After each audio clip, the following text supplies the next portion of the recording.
पाठ 4 संज्ञा नाउन। रोहन, इस बार हम शिमला वाले घर में छुट्टियां बिताएंगे। वाह, मुझे बहुत खुशी हो रही है पापा। पापा, वो सामने पहाड़ पर क्या है? वहाँ जाखू का मंदिर है। मंदिर के रास्ते में पेड़ों पर कितने सारे बंदर हैं पापा। दर्शन करके प्रसाद ले लो। कितना सुंदर बगीचा है। ये रंग बिरंगे फूल देखो माँ। हाँ, इनकी खुशबू से सारा वातावरण महक रहा है। दिल्ली की भागदौड़ से दूर यहाँ कितनी शांति है। उपर्युक्त बातचीत में प्राणियों, वस्तुओं, स्थानों तथा मन के भावों के नाम आए हैं, जो इस प्रकार हैं। प्राणियों के नाम रोहन, पापा, बंदर, माँ। वस्तुओं के नाम पेड़, प्रसाद, फूल। स्थानों के नाम शिमला, घर, पहाड़, जाखू का मंदिर, बगीचा, दिल्ली। मन के भावों के नाम खुशी, खुशबू, शांति। नाम होने के कारण ये सभी संज्ञा हैं। अतः हम कह सकते हैं कि किसी प्राणी, वस्तु, स्थान या भाव के नाम का बोध कराने वाले शब्द संज्ञा कहलाते हैं। संज्ञा के भेद। संज्ञा के 3 भेद होते हैं। संज्ञा 1 व्यक्तिवाचक संज्ञा, 2 जातिवाचक संज्ञा, 3 भाववाचक संज्ञा। व्यक्तिवाचक संज्ञा। तुलसीदास ने चित्रकूट के घाट पर रामचरितमानस की रचना की। इस वाक्य में तुलसीदास विशेष व्यक्ति हैं, चित्रकूट विशेष स्थान है, रामचरितमानस विशेष पुस्तक है। अतः हम कह सकते हैं कि किसी विशेष प्राणी, वस्तु या स्थान के नाम का बोध कराने वाले शब्द व्यक्तिवाचक संज्ञा कहलाते हैं। अन्य उदाहरण सूर्य, कुतुब मीनार, भारत, हिमालय, श्री कृष्ण, गंगा, यमुना आदि। जातिवाचक संज्ञा। अध्यापक छात्रों को पढ़ा रहे हैं। यहाँ अध्यापक और छात्र किसी विशेष नाम का बोध न कराकर संपूर्ण जाति का बोध करा रहे हैं। अतः हम कह सकते हैं कि किसी विशेष प्राणी, वस्तु या स्थान की संपूर्ण जाति का बोध कराने वाले शब्द जातिवाचक संज्ञा कहलाते हैं। अन्य उदाहरण व्यक्ति, देश, पर्वत, नदी, पशु, आदमी, फल, गायक आदि।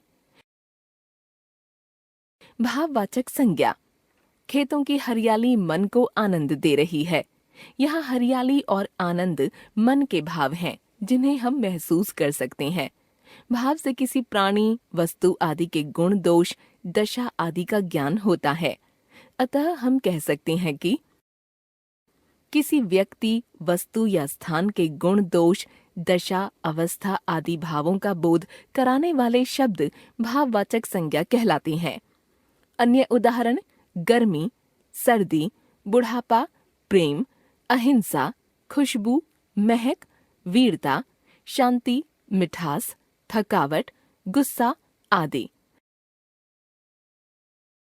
कुछ विद्वान संज्ञा के 2 भेद और मानते हैं। द्रव्यवाचक संज्ञा, समुदायवाचक संज्ञा। इन्हें जातिवाचक संज्ञा के अंतर्गत ही मान सकते हैं। द्रव्यवाचक संज्ञा। अमिता ने सोने का हार पहना है। नल से पानी बह रहा है। पहले वाक्य में सोना धातु है तथा दूसरे वाक्य में पानी द्रव्य, तरल पदार्थ है। अतः हम कह सकते हैं कि जिन संज्ञा शब्दों से किसी धातु, द्रव्य या पदार्थ के नाम का बोध होता है, वे शब्द द्रव्यवाचक संज्ञा कहलाते हैं। अन्य उदाहरण दूध, घी, दही, चावल, गेहूं, तेल, चांदी, तांबा, पीतल आदि। समुदायवाचक संज्ञा। सेना ने विजय का झंडा फहरा दिया। नेताजी सभा को संबोधित कर रहे हैं। पहले वाक्य में सेना तथा दूसरे वाक्य में सभा शब्द प्राणियों के समुदाय का बोध करा रहे हैं। अतः हम कह सकते हैं कि जिन शब्दों से समूह, समुदाय या झुंड के नाम का बोध हो, वे शब्द समुदायवाचक संज्ञा कहलाते हैं। अन्य उदाहरण सेना, भीड़, दल, सभा, जनता, जुलूस, कक्षा आदि।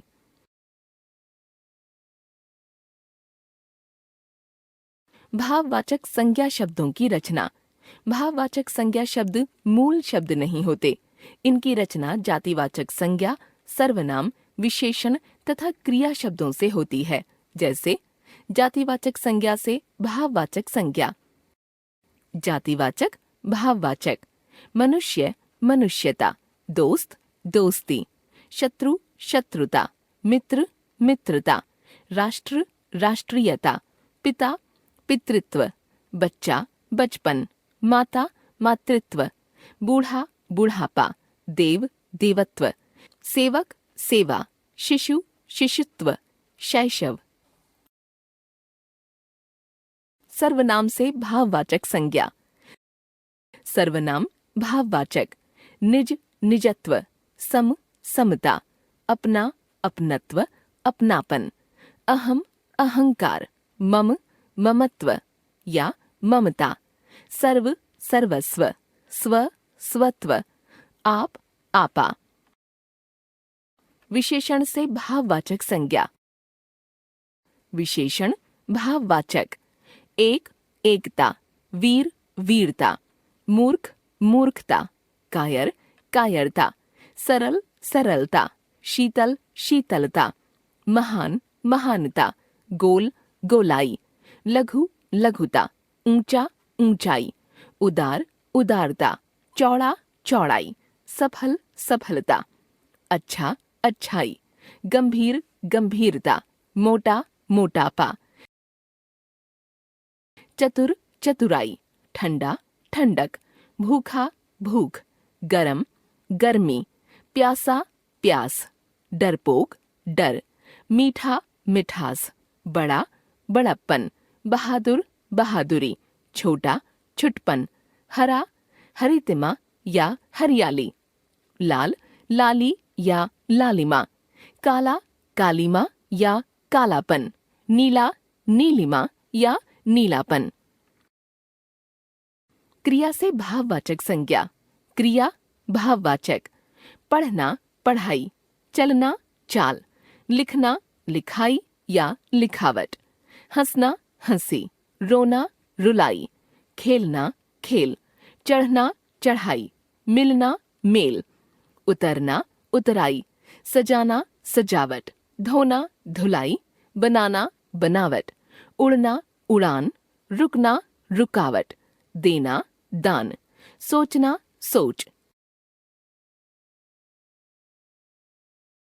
हम जान गए संज्ञा, किसी प्राणी, वस्तु, स्थान या भाव के नाम का बोध कराने वाले शब्द संज्ञा। संज्ञा के 3 भेद। 1, व्यक्तिवाचक। 2, जातिवाचक। 3, भाववाचक। कुछ विद्वानों द्वारा 2 और भेद मानना, द्रव्यवाचक संज्ञा और समुदायवाचक संज्ञा। भाववाचक संज्ञा शब्दों की रचना जातिवाचक संज्ञा, सर्वनाम, विशेषण तथा क्रिया शब्दों से होना।